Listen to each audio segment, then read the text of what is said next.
प्राप्त करने के लिए आपको प्रियाजू ने चयन किया। अगर आपको लगता है कि मनोरंजन के बिना जीवन नहीं चलता, तो इस संसार के हीरो हीरोइनों से तुम मनोरंजन सीखना चाहते हो, प्रिया प्रीतम से मनोरंजन, जहां कोटि कंदर्प दमनीय रूप है। लाभ तभी होगा जब पहले तुम बदलो। जब हम तुम बदलेंगे तब हम हजारों को बदल सकते हैं, पक्का विश्वास करो। अगर हम तुम तेजो में नहीं होंगे तो हम परास्त हो जाएंगे।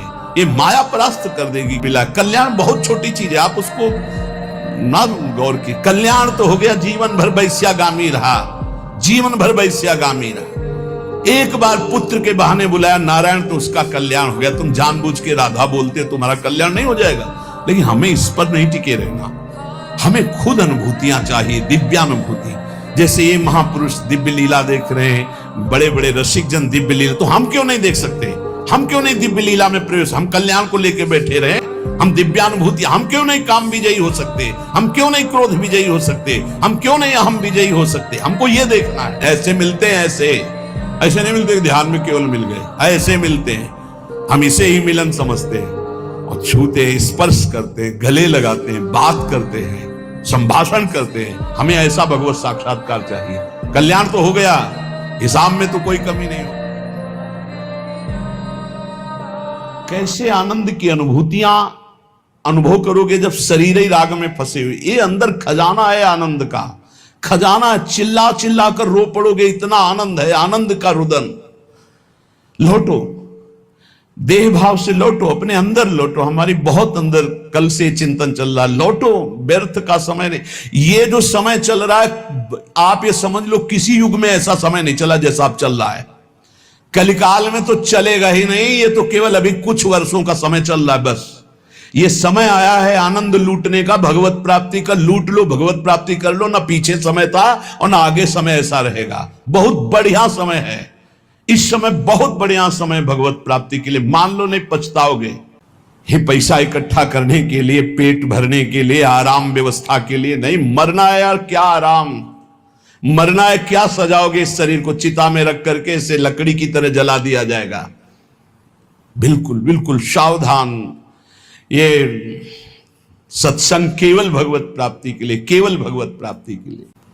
हे, जब अपने मार्ग में चले ना तो हमको भगवान ने प्रतिकूलता ही दी। यहीं पड़ोस में हमारे कमरे की बिजली काट दी गई थी। क्यों? ईर्ष्या इतनी प्रबल। तो जानते हो कितना आनंद होता था? थोड़ी देर पसीना से लथपथ, फिर पूरा शरीर शीतल।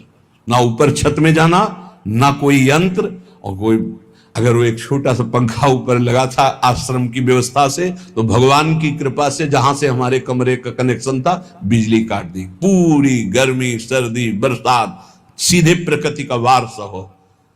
देहातीत स्थिति में जो आनंद है वो इन सुविधाओं में नहीं है। नरक है ये सुविधाएं, नरक। पापी पुरुष भी एसी में बैठा है, पापी पुरुष भी। लेकिन तुम जिस एसी के लिए आए हो, हृदयर्पिते मधुपते स्मरतापमुग्रम निर्वापयत परम शीतलमाश्रयामि, ये एसी चाहिए, गोरे चरणारविंद की शीतलता की।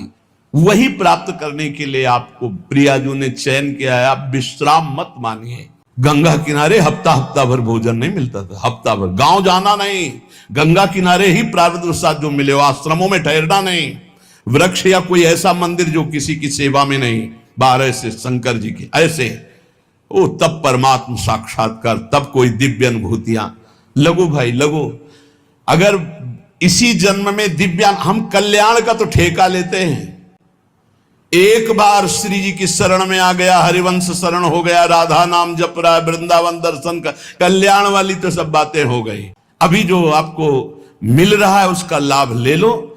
खान पान पर संयम करो, सोना कम करो, बोलना बंद करो, हंसी मजाक बंद करो, नाम जप करो। अगर आपको लगता है कि मनोरंजन के बिना जीवन नहीं चलता, तो इस संसार के हीरो हीरोइनों से तुम मनोरंजन सीखना चाहते हो, प्रिया प्रीतम से मनोरंजन, जहां कोटि कंदर्प दमनीय रूप है, जिनकी मंद मुस्कान के लिए बड़े बड़े ब्रह्म ऋषि तड़पते हैं, उनके साथ हमारा, उनका नाम है जनमन रंजन।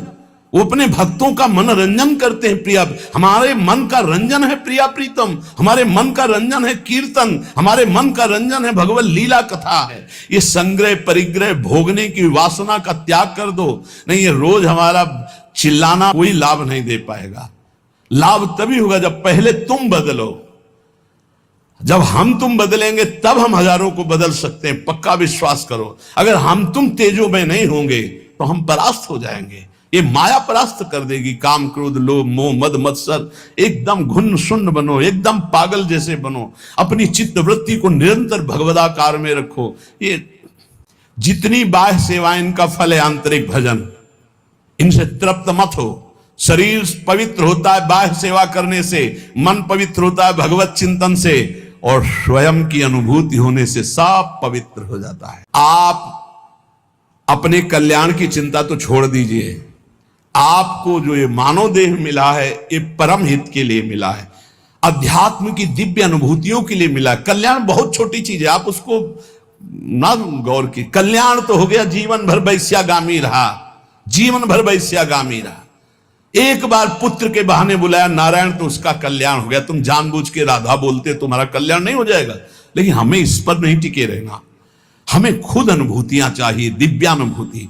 जैसे ये महापुरुष दिव्य लीला देख रहे हैं, बड़े बड़े रसिक जन दिव्य लीला, तो हम क्यों नहीं देख सकते? हम क्यों नहीं दिव्य लीला में प्रवेश? हम कल्याण को लेकर बैठे रहे, हम दिव्यानुभूति, हम क्यों नहीं काम विजयी हो सकते? हम क्यों नहीं क्रोध विजयी हो सकते? हम क्यों नहीं अहम विजयी हो सकते? हमको ये देखना है। कल्याण तो हो गया है, कल्याण के विषय में तो हम वादा करते हैं, राधा राधा बोलते हो, कल्याण पक्का है। लेकिन इतने से हमें नहीं टिक जाना। हमें दिव्यानुभूतियों में, जिसमें हमारे गुरुजन, जिसमें महापुरुष, वहां तक पहुंचना है। तो हमें साथ दीजिए, आप लोग तैयार होइए। ये शरीर पोषण हमारा लक्ष्य नहीं है। बहुत बार संसार का खेल हो चुका है। एक बार नित्य दूल्हा दुल्हन मिले प्रिया प्रीतम, एक बार इनको देखना है, ऐसे देखना जैसे हम आपको देख रहे हैं। ऐसे मिलते हैं, ऐसे नहीं मिलते ध्यान में केवल मिल गए।